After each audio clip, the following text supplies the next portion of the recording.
हरे कृष्ण। आप सबका स्वागत है आज के श्रीमती राधा रानी के गौरव कथा में। तो कल हम देख रहे थे कि कैसे राधा रानी जो है वे जो है कृष्ण को मिलने के लिए लालायित होती हैं और कृष्ण भी जो है राधा रानी को मिलने के लिए लालायित होते हैं। तो लेकिन हमने देखे कैसे जो दो हम विलन बोल सकते हैं या फिर जो है बाधाएं बोल सकते हैं, जटिला और कुटिला। तो हालांकि बहुत सारे बाधाएं उत्पन्न करते हैं, लेकिन कृष्ण और राधा जो है, श्रीमती राधा रानी जो है, वे उस ऑब्स्टेकल्स को जो लांघ कर जो है एक दूसरे को मिलते हैं। और हमने देखा है कैसे कि जब हम कुछ कठिन कार्य होता है, उस कठिन कार्य करने के बाद जो आनंद मिलता है, वही आनंद जो है किसी आसान कार्य करने के बाद नहीं मिलता है। तो जैसे बाधाएं आती हैं तो उतना हम ज़्यादा मेहनत करते हैं और जब वो कार्य सफल हो जाता है तो हम आनंदित हो जाते हैं, उसमें बहुत सुख प्राप्त होता है। तो ये हम कल देखे और देखा कि कैसे भगवान जो है वो बहुत कृपालु है, लेकिन वो थोड़ा-सा स्ट्रिक्ट है। कृपा देते हैं, लेकिन हमें एक लेवल पर लाना है, मतलब ये लेवल फिक्स है उनका, तो स्टैंडर्ड फिक्स है। उस स्टैंडर्ड पर आने के बाद भगवान कृष्ण जो हमें आशीर्वाद देते हैं। लेकिन राधा रानी जो है थोड़ा ओके, नो प्रॉब्लम, थोड़ा कम भी रहा तो भी चलेगा। चलो वो उसके बारे में भी हम बाद में कभी चर्चा करेंगे, कैसे राधा रानी करुणामयी है, उसके बारे में कभी बाद में चर्चा करेंगे हम लोग। लेकिन हमें अगर कृष्ण का आशीर्वाद चाहिए, कृष्ण की कृपा चाहिए, तो श्रीमती राधा रानी जो है उनकी कृपा आवश्यक है। अगर श्रीमती राधा रानी की अगर कृपा आवश्यक है, श्रीमती राधा रानी और कृष्ण की, तो हमें गौरांग महाप्रभु के जो आशीर्वाद है, उनकी कृपा है, इसकी आवश्यकता पड़ेगी, आवश्यकता है। अगर चैतन्य महाप्रभु या गौरांग महाप्रभु की अगर कृपा चाहिए तो नित्यानंद प्रभु को प्रसन्न करना है। अगर नित्यानंद प्रभु की कृपा चाहिए तो श्रील प्रभुपाद को प्रसन्न करना है।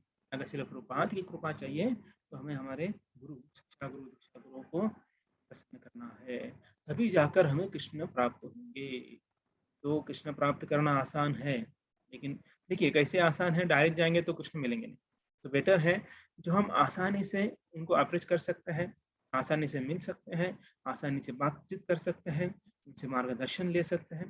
तो ऐसे हमारे शिक्षा गुरु और दीक्षा गुरु, स्पेशली शिक्षा गुरु ज़्यादा अवेलेबल होते हैं, तो उनको अगर हम प्रसन्न करते हैं तो हमें कृष्ण आसानी से मिल जाएंगे, अन्यथा नहीं मिलेंगे। तो कल हमने ये भी देखा कैसे जो राधा रानी है उनको एक आशीर्वाद मिला था। क्या आशीर्वाद मिला था कि वो जो भी पकाएंगी, मतलब खाना बनाएगी, तो वो जो खाएगा वो कभी बीमार नहीं होगा और कभी बूढ़ा नहीं होगा। तो ऐसे राधा रानी की जो है अलग अलग प्रकार के अति गोपनीय लीला जो है वो होती है। इवन हम देखते हैं आज थोड़ा बरसाना में घुसेंगे, थोड़ा हम लोग बरसाना में देखेंगे क्या क्या होता है, सभी नहीं थोड़ा सा देखेंगे। तो अति गोपनीय जो लीला है वहाँ पर हुई है, क्योंकि जो श्रीमती राधा रानी है अपने नंगे पैर से वहाँ पर विहार करती है और इस बरसाना के कण कण में उनकी कृपा जो है वो बसी हुई है। और ये कृपा के लिए कृष्णा लोटपोट होते हैं। बरसाना की जो रज है, जो कण कण है, उस कण कण में कृष्ण जो है लोटपोट होते हैं, क्योंकि कृष्ण राधा रानी का जो कृपा है वो कृष्ण को भी चाहिए होती है। तो हम देखते सभी लोग, जितने भी हम लोग हैं, वो सब किसके कृपा के लालयित होते हैं? कृष्ण के कृपा के लालयित होते हैं। लेकिन कृष्ण जो है राधा रानी की कृपा के लालयित होते हैं। देखिए, तो हम कृष्ण के लिए लालयित हैं, कृष्ण के लिए, और कृष्ण जो है राधा रानी के लालयित है। तो ये है राधा रानी का महत्व। तो अभी हम देखते हैं कि आज जो है, जो राधा रानी का महल है, उस महल के नीचे जो है, हम देखेंगे बरसाना जो भी आप गए थे ऐसे, तो उनको पता है कि जो महल है ऊपर है, और जो तालाब है, एक सुंदर तालाब है, उसका नाम है प्रिया कुंड। और ये वृषभानु महाराज जो है उनका निजी कुंड है, उनका परिवार और सब वहां पर स्नान करते थे। यहाँ पर अनेक अनेक लीलाएं हुई है। तो हमने वो एक लीला कल देखी, जो दुर्वास मुनि आते हैं आने के बाद जो बाकी गोपियां डर जाती हैं, क्योंकि वो खेल खेल रहे थे। हमने 2 देखे थे कल कि एक जो मिट्टी का खेल खेलते हैं, दूसरा है कि खुद दुर्वास मुनि जाकर रिक्वेस्ट करते हैं, ये बेटी हो, बालिका हो, मुझे खीर खिलाओगे? तब जो है राधा रानी जो है वो बनाकर खीर खिलाती है। जब वो खीर खाते हैं तो दुर्वास मुनि जो angry angry man, angry young man बोलो या फिर ओल्ड मैन बोलो, क्योंकि दुर्वास मुनि कहीं युग तक जो है जीते हैं, तो यंग ही बोल सकते हैं ना, क्योंकि वो सालों से जी रहे हैं, हम तो जन्म मृत्यु के चक्कर में फंसे हुए हैं। तो ऐसे दुर्वास मुनि जो है वो बहुत ही जो है गुस्से वाले होते हैं, लेकिन जब खीर खाते हैं जो श्रीमती राधा रानी ने दिया हुआ है, तो उनकी आंखों से अश्रु आने लगते हैं। क्रोधित दुर्वास मुनि के आंखों में प्रेम की अश्रु बह रहे हैं, और तब वो आशीर्वाद देते हैं। वो आशीर्वाद सबको पता ही है। तो जब ये बात फैल जाती है, पूरे ब्रज में फैल जाती है, not only in Barsana but Nandgaon और सब जगह पर ये खबर फैल जाती है। जब नंदगांव में पता चलता है तो नंदवासी, नंदगांव वासी जो है वो सोचने लगे कि कान्हा पर बहुत संकट आते हैं, कि जैसे जन्मा है वैसे ही हम 6 दिन से, देखिए कोई बालक जन्मा है और 6 दिन से ही उसके ऊपर अनेक बाधाएं, अनेक संकटें आते रहते हैं। उनके मृत्यु का धोखा, उनके जीवन को धोखा था। और इतना ही नहीं, क्योंकि कृष्ण जो है अभी घर में तो नहीं बैठता है, डेली इधर उधर खेलने के लिए जाता है, गाय चराता है, तो उसके लिए बीमार भी नहीं होना चाहिए। मतलब 2 चीजें, एक तो कि बीमार नहीं होना चाहिए, दूसरा उसका मृत्यु नहीं होना चाहिए। तो जो संकट आते हैं उसका उसे जो है प्रोटेक्शन मिलना चाहिए। तो उसके लिए तो उत्कृष्ट भोजन क्या है वो देना चाहिए कि बीमार ना गिरे। तो सभी लोग सोचते हैं, इवन यशोदा माता सब सोचती है, उनकी इच्छा भी होती है कि क्या करें कि जो राधा रानी अगर बनाती हैं तो कान्हा को खिलाएं। लेकिन दूसरा भी सोचती है, दूसरी चीज सोचती है कि ये नामुमकिन है, क्योंकि ना विवाहित कन्या जो है हमारे घर क्यों आई और कौन भेजेगा। ये जो है यशोदा माता की मतलब इच्छा थी कि कान्हा को प्रसन्न करना है, उनको अच्छा देखना है। लेकिन दूसरा सोच रही है कि पॉसिबल है क्या, लेकिन कि राधा रानी इधर आके कुकिंग करे, कौन आने देगा। देखिए ये बहुत इंपॉर्टेंट है। हम देखते हैं कि भक्त जो है इच्छा करने में कभी संकोच नहीं करते। भक्त है बिंदास, जो है भगवान को बोल देती है अपनी इच्छा, जो कुछ भी हो, सही हो गलत हो, भगवान को बोल देना चाहिए। भगवान गुस्सा हो जाएंगे और क्या करेंगे, पिता तो है, गुस्सा ही होने, उनको बोलना कि आप ही तो हमारे तारनहार हैं, आप ही सब कुछ करने वाले हो। तो इसलिए जो है आप जो है जो भी है हमको सब इच्छाएं भगवान को बता देना चाहिए, क्योंकि कृष्णा के लिए इच्छा कर रहा है कोई तो वो सही है। तो यहाँ पर यशोदा माता जो है कृष्ण के खुशी के लिए इच्छा कर रही है। हालांकि कृष्ण को या फिर कृष्ण को प्रोटेक्ट करने के लिए, उनकी सुरक्षा के लिए जो है यशोदा माता इच्छा कर रही है, लेकिन हालांकि उनके प्रोटेक्शन की जरूरत नहीं है। लेकिन भगवान जो है ये मौका, ये रस, ये वात्सल्य रस जो है, जो यशोदा माता जो है वात्सल्य रस की शिरो शिरोमणि बोल सकते हैं उन्हें, ये जो है इच्छा करती है, और जो है क्या करते हैं भगवान भी जो है इच्छाएं पूरी करते हैं। तो हमें जो है हमसे विचार करना चाहिए ऐसी इच्छाओं पर, उसका मंथन करना चाहिए और संकल्प लेना चाहिए। तो इसलिए जब भगवान को प्रसन्न करने का संकल्प लेते हैं तो उसमें आनंद हमें ही मिलने वाला है। तो इधर दूसरी तरफ भानु महल का उत्साह, जो ऋषि भानु महाराज का भानु महल, वहां पर उत्साह हो रहा है।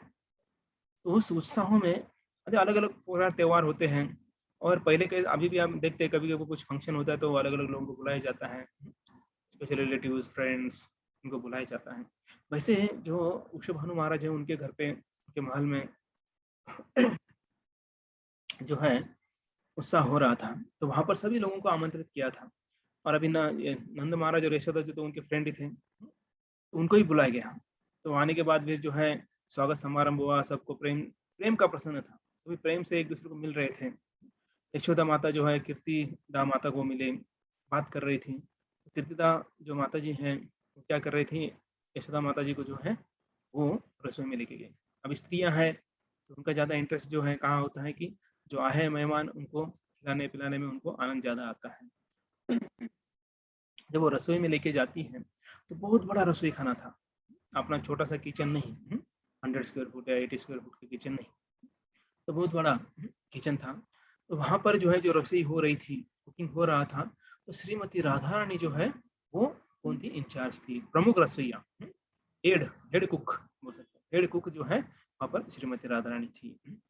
और वहाँ पर बहुत बड़ा अरेंजमेंट था। और श्रीमती राधा रानी जो है बहुत ही कुशलता से, बहुत ही प्रेम से, शांति से, ध्यान से जो है किशोरी जो है भोजन बना रही थी, खुद भी बना रही थी और बाकी चीजों के ऊपर जो है ध्यान दे रही थी। तो सोचिए, क्योंकि उन्हें आशीर्वाद मिला है, इसको श्रीमती राधा रानी को, कि जो भी वो कुकिंग करेगी, और वो कुकिंग क्या हो, जो भी खाएगा कोई बीमार नहीं होगा और बूढ़ा नहीं होगा। तो यहाँ पर जो है ऑलरेडी ये पता था, इसलिए ज्यादा से ज्यादा लोग जो है वो आस्वादन करने के लिए वहां पर आए थे। और उससे क्या होने वाला सबको पता था। तो यशोदा माता ने सोचा कि बहुत ही अच्छा मौका है, क्योंकि यहाँ पर जो है कीर्तिदा माता जी खुश है और राधा रानी जो है यहाँ पर कुकिंग कर रही है। ये अच्छा मौका है कि क्या पूछे, विनती करें, रिक्वेस्ट कर रही थी कि देखिए कृष्ण को, एक्चुअली क्यों रिक्वेस्ट कर रही थी, अपने बेटे जो कृष्ण है उसके प्रति जो उच्च प्रेम के कारण जो है यहाँ पर विनती करती है, कीर्तिदा माता से विनती करती है, क्या आपकी कन्या हम मेरे कान्हा के लिए भोजन बना पाएगी, बना सकती है क्या। तो ऐसा बोलने के बाद जो है तो ऐसा कुछ मना नहीं कर पाए। हालांकि ऐसा था, जो नंदगांव वाले हैं वे हमेशा राधा रानी के विषय में विचार करते थे, और जो बरसाने वाले हैं वो हमेशा कान्हा के बारे में विचार करते रहते थे, हमेशा। अभी आशा क्यों, वो क्या विचार करते थे, विचार करते, लेकिन क्या विचार कर रहे थे, ये विचार कर रहे थे क्यों ना इनका विवाह किया जाए, ये बहुत अच्छी जोड़ी रहेगी। राधा रानी के लिए कृष्णा बेस्ट है और कृष्ण के लिए राधा रानी बेस्ट है। तो ऐसा विचार जो है दोनों गांव वाले कर रहे थे। तो इस विचार को हवा लगाती है यशोदा माई, क्योंकि जो है यहाँ पर ऐसा बोलकर जो है वो बोलती है कि आप जो है ये कन्या को हमारे घर भेजिए कुकिंग के लिए। तो यहाँ पर कीर्तिदा माता रेडी हो जाती हैं। फिर राधा रानी अकेली नहीं जाती, वो अपने सखियों के साथ जाती हैं और नंदगांव जाती, तो वहाँ पर जो है नंद घाट, जो यशोदा माता का निजी घाट है, वहाँ पर मीठे पानी का कुआं जो है खोदा जाता है, और उसी पानी से जो है राधा रानी जो है कुकिंग करती है। तो वहाँ पर जो है राधा रानी कुकिंग करती हैं, डेली आना जाना होता है, कृष्ण और बलराम खाते हैं। तो कभी कभी इसमें बहुत सारी लीलाएं होती हैं, कभी कभी जो है कृष्ण थोड़ा नाटक करते हैं, मुंह टेढ़ा कर लेते हैं, बोले आज अच्छा ही नहीं हुआ है, मतलब जो है चिढ़ाने के लिए, और रस होता है। राधा रानी इतना अच्छा बनाने के बाद भी जो है कृष्ण थोड़ा नाम रखते हैं, लेकिन उसमें एक अलग आनंद जो है, अलग लीलाएं जो है वहां पर वो करते हैं। तो राधा रानी का भाव जो है वो यशोदा माता देख रही थी, और डेली जो है ही एक डेली देख रही थी, जब आती थी बहुत अच्छी तरह से बनाती थी, और एकदम किसके लिए, कान्हा के लिए बना रही थी, और वही भाव जो है राधा रानी के अंदर था। तो ये देखकर जो है यशोदा माता के मन में आ गया कि मेरे कान्हा के लिए इसके योग्य कोई और नहीं होगी। तो यशोदा माता ऑलरेडी मन में सोच लेती है कि राधा रानी को ही बहू बनाना है। तो ये भाव की उत्कंठा हो जाती है, जो यशोदा माता के हृदय में जो भाव था उसकी उत्कंठा कैसे हो जाती है। ध्याय तो विषयान पहुंचा, मतलब हम किसी चीज के ऊपर आसक्त होते हैं या किसी के प्रति आसक्त होते हैं, तो कैसे आसक्त होते हैं हम, जो हम बार बार उसे देखते हैं, बोलते हैं, सुनते हैं, अनुभव करते हैं, तो उसके प्रति जो है दिन ब दिन आसक्ति बढ़ जाती है। तो इसलिए अगर हम दिन ब दिन अच्छी साधना करेंगे तो भगवान के प्रति हमारी आसक्ति बढ़ जाएगी। अगर वो नहीं करेंगे, किसी और चीज के प्रति आसक्ति बढ़ जाएगी। तभी हमें ये डिसाइड करना है कि हमें किसके प्रति, किस चीज के प्रति, किस व्यक्ति के प्रति हमें आसक्ति बढ़ानी है। तो उसके अनुसार जो है हमें क्या करना चाहिए, दिन ब दिन उसमें हमें रस उत्पन्न करना है। हालांकि शुरुआत में थोड़ा दिक्कत होगा, लेकिन हम रेगुलरली अगर करेंगे, साधना करेंगे, तो उसमें जो है हमें आनंद प्राप्त होगा, हम आसक्त हो जाएंगे। तो यहाँ पर यशोदा माता जो है कृष्ण को खुश करना चाहती है, और अगर कृष्ण खुश रहे तो यशोदा माता खुश रहेगी। लेकिन अभी ये जो है कैसे खुश होगी? राधा रानी से खुश होगी, क्योंकि राधा रानी जो है कृष्ण को खुश करती है। और इससे क्या होगा कि दोनों यशोदा माई और राधा रानी दोनों जो है वो कृष्ण को खुश करना चाहते हैं। और यशोदा माता जो है ये कृष्ण के प्रति प्रति जो आसक्ति थी, जो प्रेम था, जो वात्सल्य था, उसके कारण जो है राधा रानी को चाहती है कि ये उनकी बहू बने। और यशोदा माता जो है भाव विभोर हो जाती है, राधा रानी को आलिंगन करती है। देखिए, जो यशोदा माता है वात्सल्य की सर्वश्रेष्ठ मूर्ति है, जगत माता है। तुझे कृष्ण की माता जगत माता ही हुई। तो ऐसे जो है ये आलिंगन करती है जब राधा रानी को, राधा रानी पे जो भाव विभोर हो जाती है, प्रेम की चरम सीमा पर चली जाती है। तो ऐसे समय यशोदा माँ को कुछ समझ में नहीं आता है, तो यशोदा माता क्या करती है, हल्दी उठाकर राधा रानी के हाथ को लगा देती है। तो अभी हल्दी लगाना मतलब क्या होता है, तो बताएंगे? किसी अविवाहित कन्या को जब हल्दी लगाई जाती है तो क्या उसका मतलब क्या अर्थ समझा जाए, कोई बताएंगे?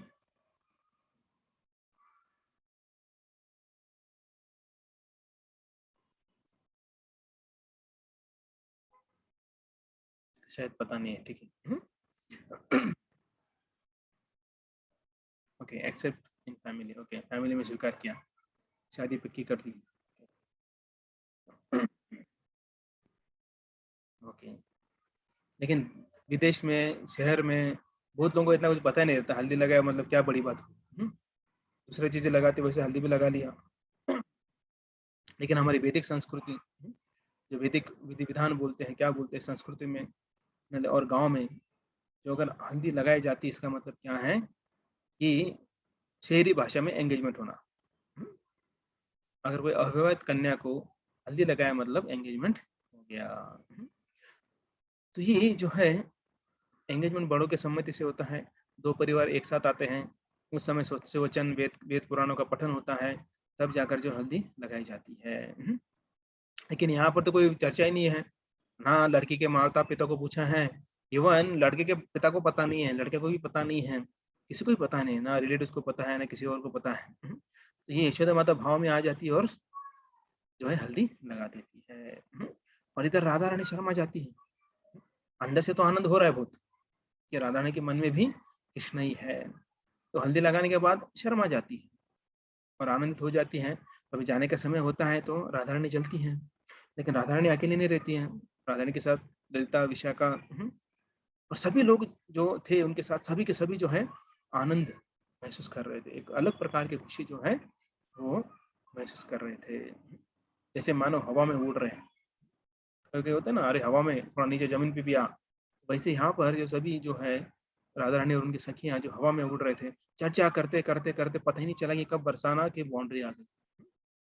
जैसे बरसाने की बाउंड्री आ गई, सब जमीन पर आ गए, तो उनके पैर जमीन पर आकर सोचने लगे, क्या हुआ, ये हल्दी लग गई है, अभी क्या होगा, क्या हो सकता है, सोचने लगे कि क्या हो गया और क्या हो सकता है, क्योंकि जो है बिना माता पिता को बिना पूछे हल्दी लगा के आए हैं।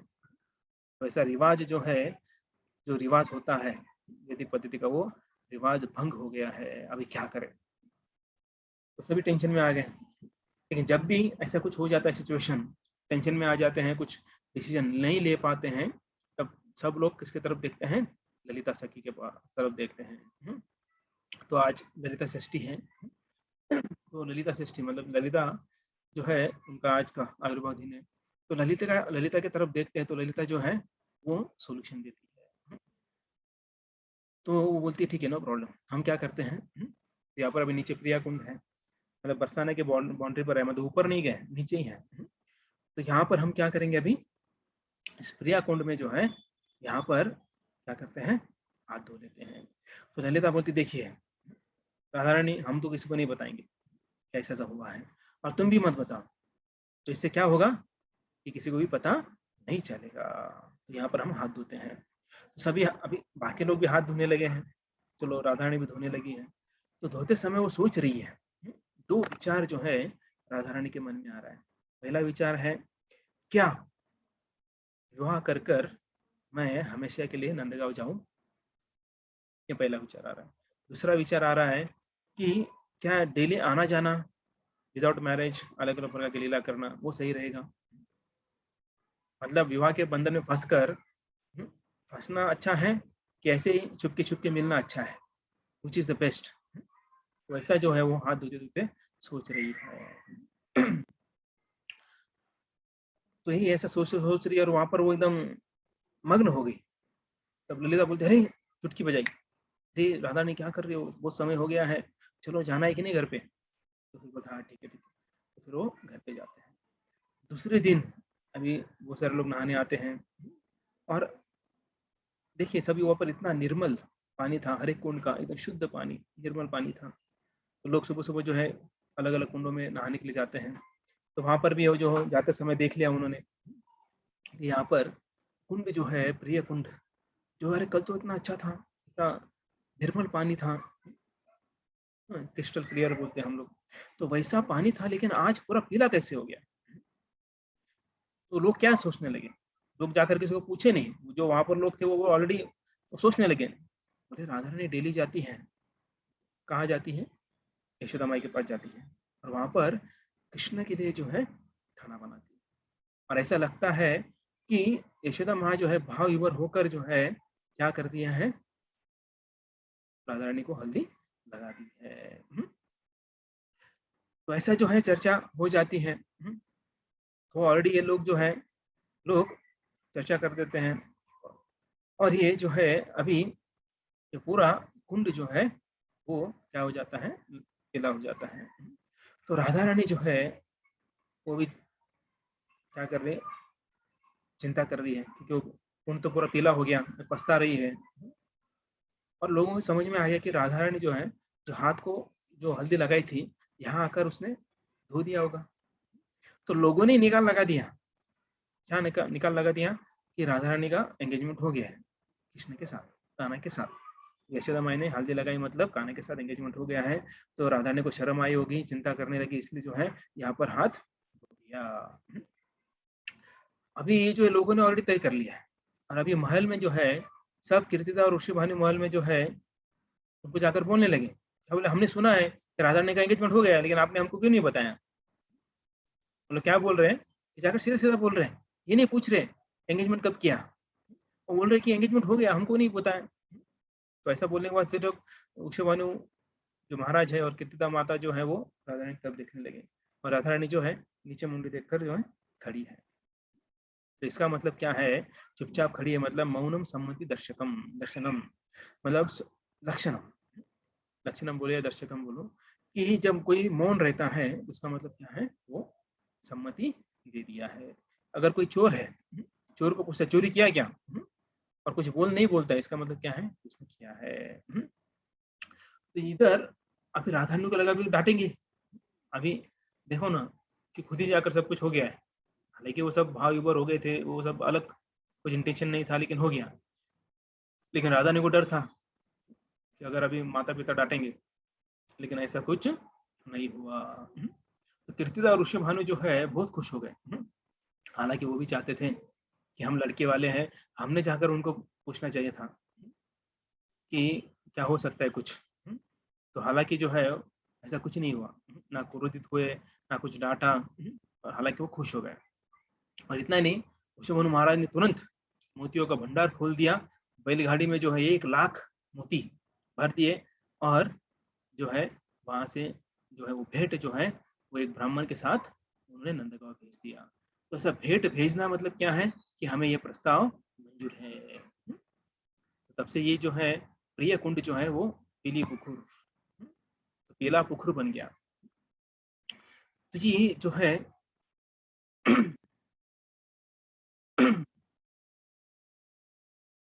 तो यहाँ पर बहुत ही अच्छी अच्छी लीलाएं होती हैं, कृष्ण आते हैं और यहाँ पर पीले हो जाते हैं। राधा रानी का, ये राधा रानी का दिव्य प्रेम है, जो दिल में है वही उस कुंड में आ जाता है। जो राधा रानी का प्रेम है वो प्रेम यहाँ पर कुंड में आ गया है, तो जल जो है पूरा प्रेममय कर दिया है। और यह इसका वातावरण बहुत ही अच्छा वातावरण है, वहाँ पर रमणीय स्थान है। वहाँ पर जो है मोर, कोयल, तोते आते हैं और वो उनकी आवाज़ से पूरा जो वातावरण है एकदम बढ़िया बना देते हैं। तो ये यशोदा माता भी क्या है, हवा से ज़मीन पर आ गई। तो बोले अरे मैंने क्या कर दिया? जो कन्या आती थी कुकिंग करने के लिए, उसके हाथ में जो है हल्दी लगाकर मैंने बहुत बड़ी गलती कर दी। और कीर्ति दीदी क्या सोचेगी? बोलेगी अरे! बरसाने वाले बोलेंगे देखो ये क्या रीत है, ना माता-पिता को पूछा, ना गाँव वालों को पूछा। एक लड़की को हमने खाना बनाने के लिए भेजा तो उनको शादी मतलब एंगेजमेंट कर दिया उन्होंने बिना पूछे। ऐसी थोड़ी कोई रीत होती है। तो अभी ऐसा जो है सोचने लगी यशोदा माता और मन ही मन जो है थोड़ा बुरा लगने लगा उनको। पता नहीं क्या सोचेंगे, क्या बोलेंगे, है ना? तो न नंद पापा के पास गई और बोलने लगे, "क्या कर रहे हैं अभी? ऐसा तो मैंने कर दिया है। तो अभी हमें उनके पास जाकर बोलना चाहिए, गलती हो गई, माफ़ी माँगना चाहिए। ऐसा कोई इंटेंशन नहीं था हमारा, कुछ गलत इंटेंशन नहीं था। अगर आप चाहते हो तो आप क्या कर सकते हो, आपके कन्या का हाथ दे सकते हो।" ऐसा चर्चा करते हैं, तब तक वहाँ पर जो है बरसाने से बैलगाड़ी आती है। बैलगाड़ी आती हैं, तो उस बैलगाड़ी में पूरे मोती जो है भरे हुए रहते हैं। और अभी चिंता बढ़ गई। लेकिन उन्होंने देखा नहीं मोती उसके अंदर है क्योंकि वो ढके हुए थे। तो अभी ये बोलेंगे अभी क्या पता नहीं ये तो बैलगाड़ी बरसाने से आई है, उन्होंने क्या संदेश भेजा होगा कि डाँटेंगे, कुछ बोलेंगे।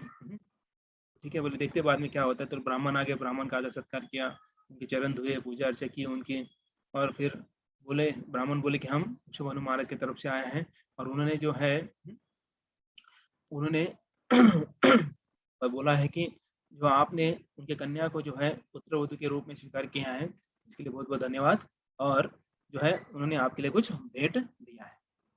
तो ऐसा सुनने के बाद नंद और यशोदा जो है उनका चिंता दूर हो जाता है, बोलते बच गए, टेंशन फ्री हो गए। तो अभी यहाँ पर जो है नंद महाराज सोचते कि हमें भी कुछ उपहार देना चाहिए, जो आदान-प्रदान होता है। आपने देखा होगा एंगेजमेंट की तरफ जो है वो एक्सचेंज करते हैं, उपहार एक्सचेंज करते हैं। तो अभी उन्होंने भेजा है लड़के वालों ने तो अभी हमारा भी कर्तव्य बनता है कि कुछ भेजें। तो फिर सोचते कि देखिए इतना एक बैलगाड़ी भरकर जो है मोती आए हैं। तो श्री जी होने के कारण जो है वृषभनु महाराज के पास बहुत वैभव था। हुँ? तो यहाँ पर नंद बाबा के पास कृष्ण होने के बावजूद भी इतना नहीं था। तो वो सोचने लगे अभी क्या दें? हमारे पास तो इतना कुछ नहीं है। और कृष्ण देख रहे थे सब कुछ ये। चिंता में है, माता-पिता, माँ-बाबा चिंता में हैं कि अभी अरे अभी तो यहाँ पर फिर कृष्ण जाते हैं बोलते हैं, "माता बाबा मुझे जो है थोड़ा मोती दे दो। मैं ज़मीन में डालूँगा, उसे जो है पानी डालूँगा उसको, फिर वो पेड़ बन जाएँगे, उससे जो मोती आएँगे फिर हम उनको दे देंगे।" तो सब हँसने लगते, बोले बच्चा है, कुछ भी बोलते रहता है। तो फिर जो है कृष्ण जो है सब जाने के बाद थोड़ा मोती वहाँ से ले लेते हैं और जाकर ज़मीन में बो देते हैं और सुबह पता चल जाता है कि उसमें से कुछ मोती गायब है। तो कृष्ण बोलते हैं कि मैंने चोरी नहीं की, मैंने वहाँ से कुछ मोती लिए। नंद बाबा और यशोदा माई को बोलते हैं कि माँ मैंने वहाँ से कुछ मोती लिए और ज़मीन में बोए हैं और बताते हैं कि गाय का दूध का सिंचन किया है मैंने। तो चलो मेरे साथ, मैं आपको दिखाता हूँ। तो बाबा और यशोदा माई वो हँसने लगे, "अरे बेटा, ठीक है, नो प्रॉब्लम। अच्छा है" बोलते थे। लेकिन वो नज़रअंदाज कर रहे थे, लेकिन वो उनको छोड़ा नहीं। बोले चलो, चलो। तो ज़बरदस्ती जो है यशोदा माई और नंद बाबा को वहाँ पर लेके गए। तो नंद बाबा ने देखा अरे क्या है? जो मोतियों की खेती थी वहाँ पर। जो रात को कृष्ण ने जो मोती का जो खेती की, तो आज सुबह जो है पेड़ आ गया और उस पेड़ के ऊपर जो एकदम हाई क्लास मोती वहाँ पर उगे थे। तो नंद बाबा और यशोदा माई ने तुरंत फटाफट जो है मोती जमा किए और वो जो है बैलगाड़ी में भरकर जो है उनको भेज दिया और बोला कि हमें जो है ये रिश्ता मंजूर है। तो हम भी चाहते हैं कि राधा कृष्ण का विवाह हो। तो ये कृष्ण ने चमत्कार किया, मोतियों की खेती। तो कृष्ण ने जो है मोतियों को जो है ज़मीन में डालकर खेती की। सोचिए हम भी डालते हैं, मतलब जो किसान है, वो भी ज़मीन में बीज डालते हैं और बीज से जो है क्या होता है फसल आती है। ये शक्ति भी भगवान ही देते हैं। ऐसा नहीं कि हम कुछ कर रहे हैं उसमें। बीज डालने का काम हमारा होता है, लेकिन उसके वो बाद जो है वो हमारे हाथ में नहीं होता। वो बीज को जो है और दूसरा कुछ फल आए, क्या आए, वो सब भगवान के हाथ में रहता है। तो सोचिए भगवान अगर वैसा कर सकते, जब खुद खेती करेंगे तो उसमें उगा सकते हैं, उनके लिए कुछ बड़ी बात नहीं है। तो यहाँ पर जो है ये सब देखने के बाद जो है सबको पता चल गया कि कृष्ण ने क्या किया, क्योंकि कृष्ण जो भी करते हैं तुरंत फैल जाता था, सभी सभी ब्रज में, सभी जगह पर जो है फैल जाता था कि अरे कृष्ण ने जो है वो मोतियों की खेती की और वो खेती से मोती निकाल कर जो है वो यहाँ पर भेज दिए। तो राधा रानी जब ये पता चलता है तो राधा रानी सोचती है कि मैं भी खेती करूंगी। तो वो भी क्या करते हैं, मोतियों की खेती करते हैं। तो डब रहो गाँव था, तो वहां पर जो है क्या करते हैं, तो मोतियां जो है वो बोते हैं जमीन के अंदर। और लेकिन क्या होता है, उस मोतियों से मोती नहीं आते, हीरे रत्न जो है वहां से आते हैं। तो अभी आप बताइए कि कौन शक्तिशाली है, कृष्ण शक्तिशाली है कि राधा रानी शक्तिशाली है?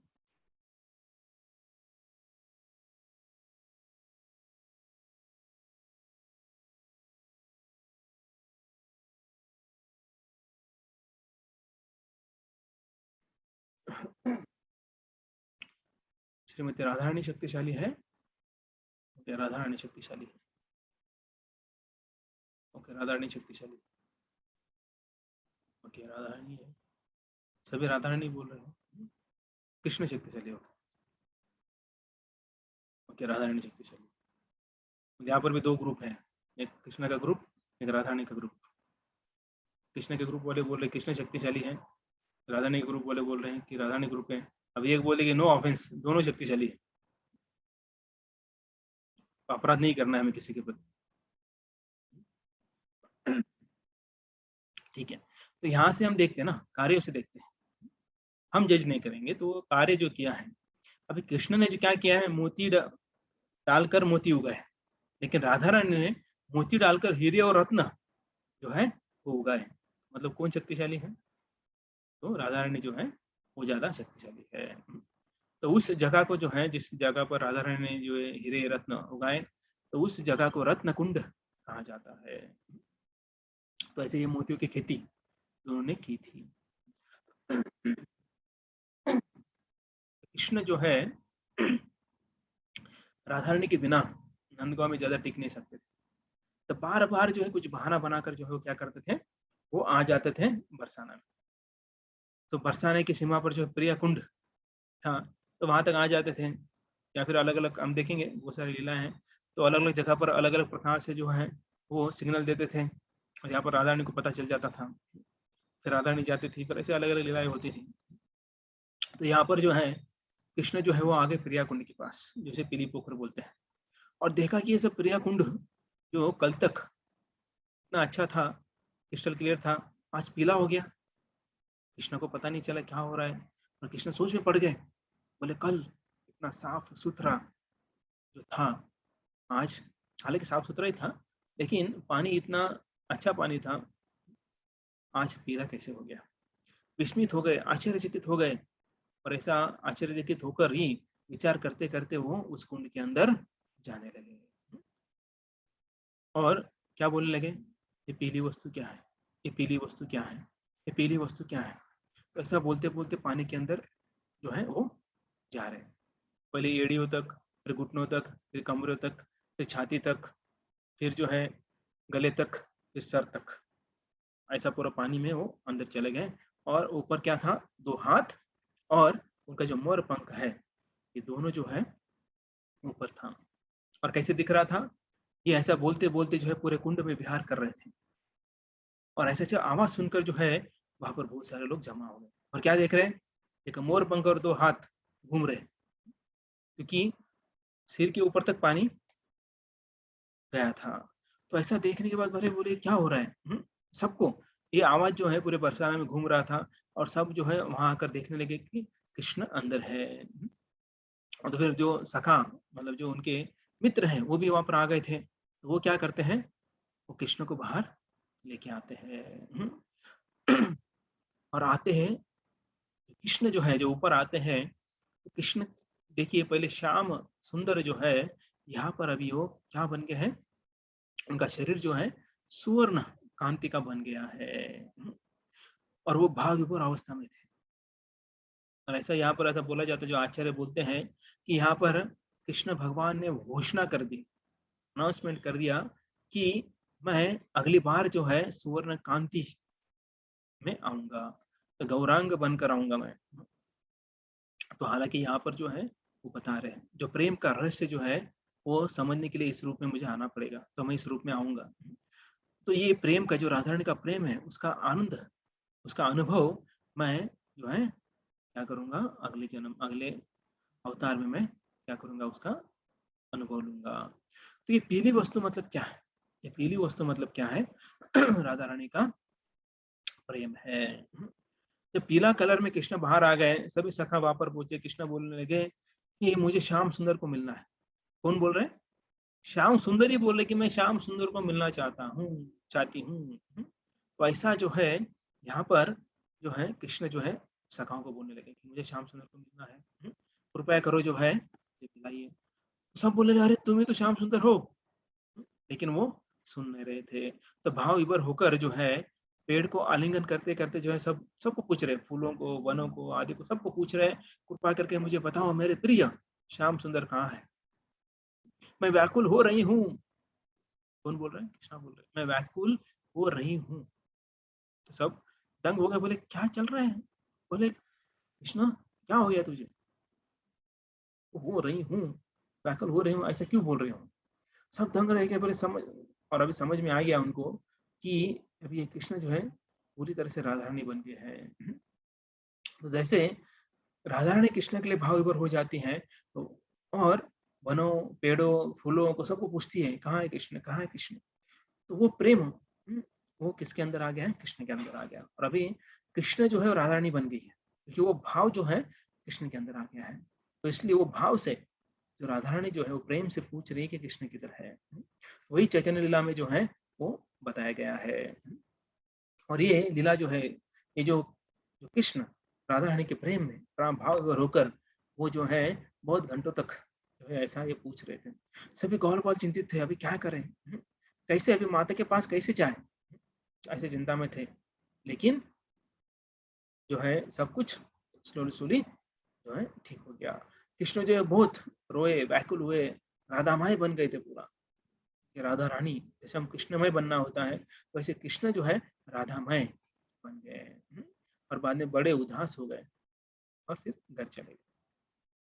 तो राधा रानी का प्रेम ऐसा है, किसी भी माध्यम से प्रेम जो है प्रकट हो जाए। इसलिए हमें क्या करना है? श्रवण करना है, या फिर हमें ये अलग-अलग प्रकार होते हैं। नवविधा भक्ति से जो है हमें ये प्रेम उत्पन्न करना है।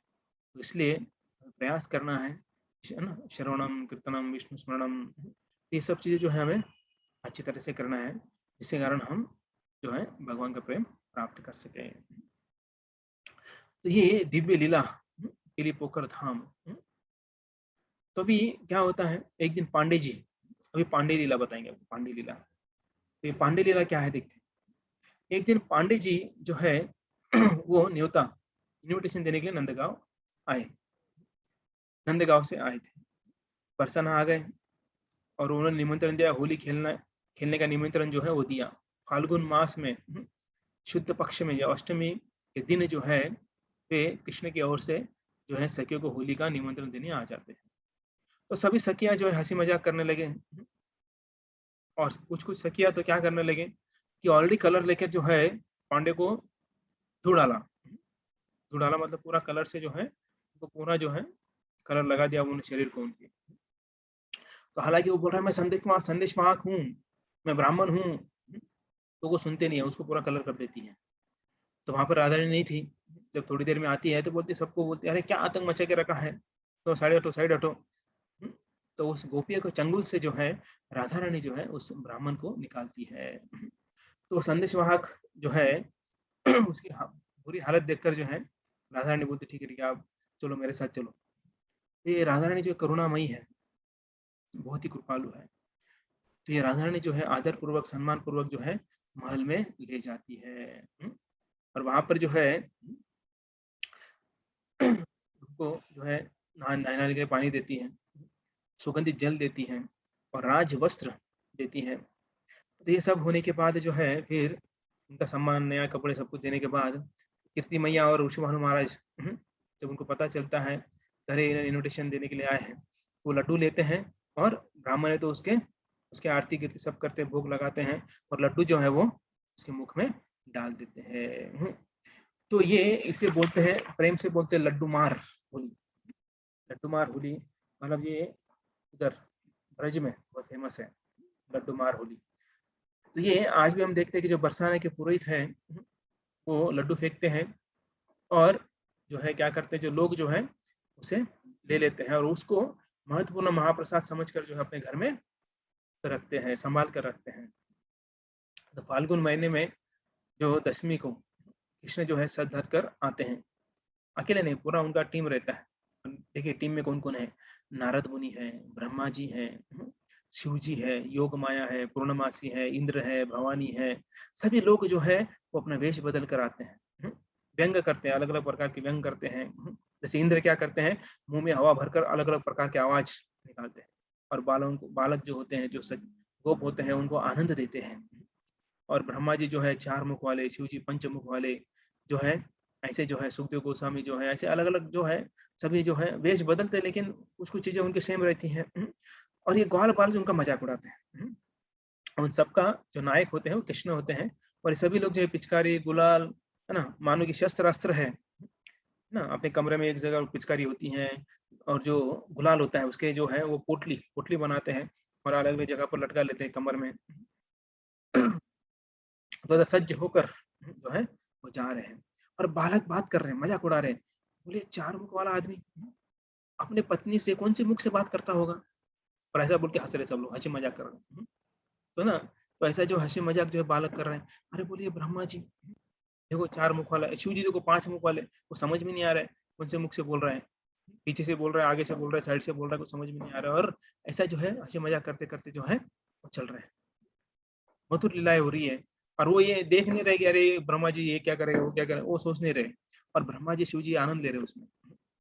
तो ऐसा आनंद सभी लोग जो है कृष्ण के टोली, जो नायक जो है कृष्ण है, तो उनके टोली में जो है सभी लोग कहाँ जा रहे हैं, दिलीप पोखर में आ जाते हैं, क्योंकि होली का आरंभ का स्थान वहां पर होता है। होली के नायक कौन है, कृष्ण है।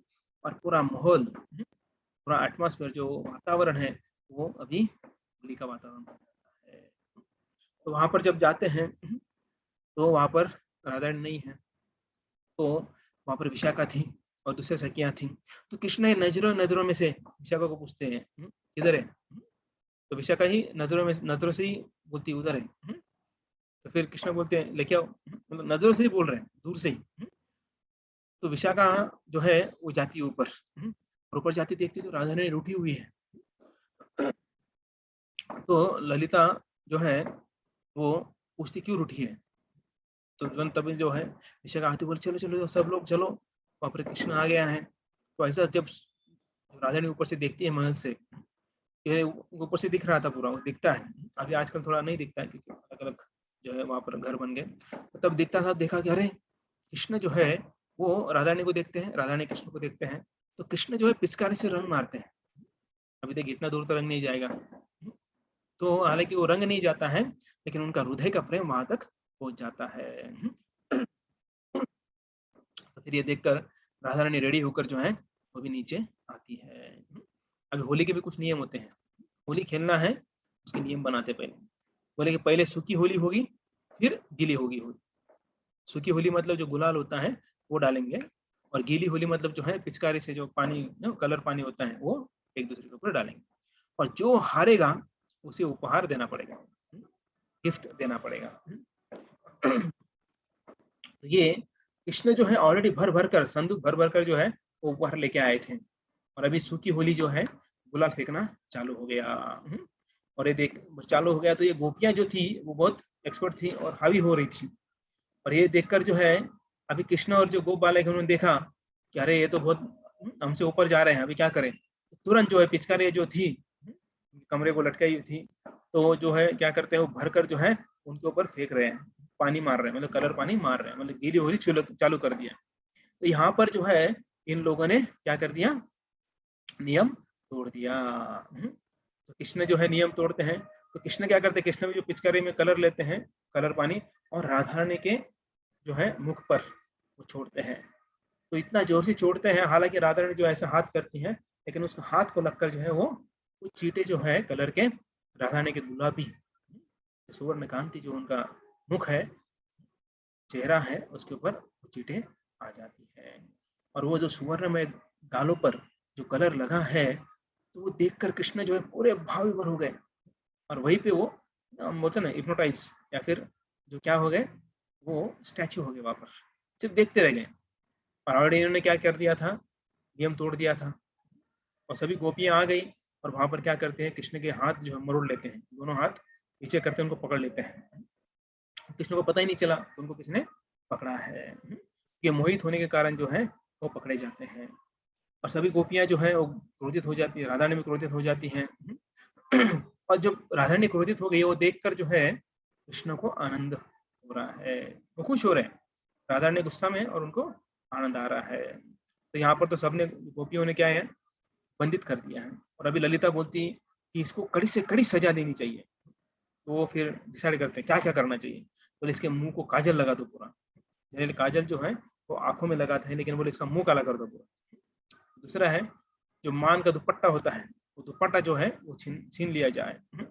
और उसकी पीठ पर, मतलब जो कपड़े होते हैं उसकी पीठ पर जो है गाली लिखा जाए। तो ऐसा जो है ये सब लोग डिसाइड करते हैं।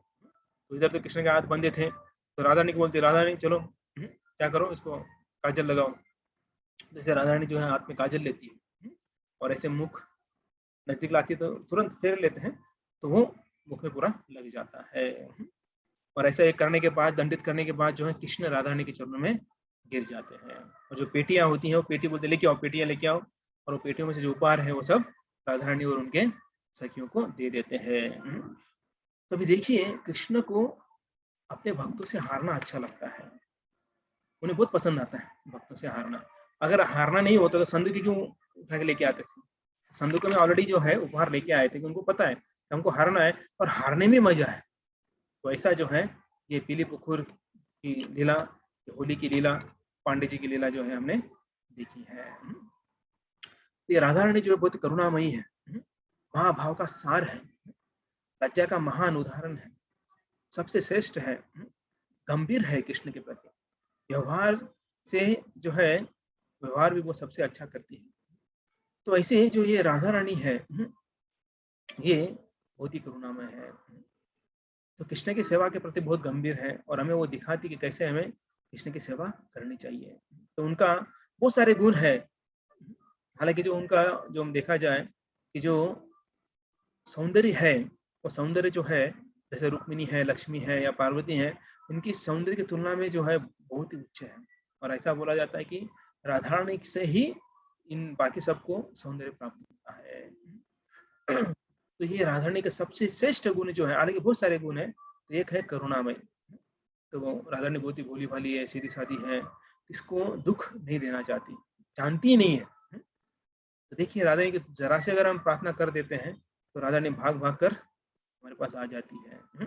वो देखती नहीं हमारे पास कितने अवगुण हैं, लेकिन हम थोड़ा भी तीव्रता से, आर्तता से, नम्रता से, दीनता से अगर हम क्या करेंगे, प्रार्थना करेंगे, तो राधा रानी जो है हमारी इच्छा पूरी करेगी। तो परसों जो है राधाष्टमी है, तो आप सब लोग जो है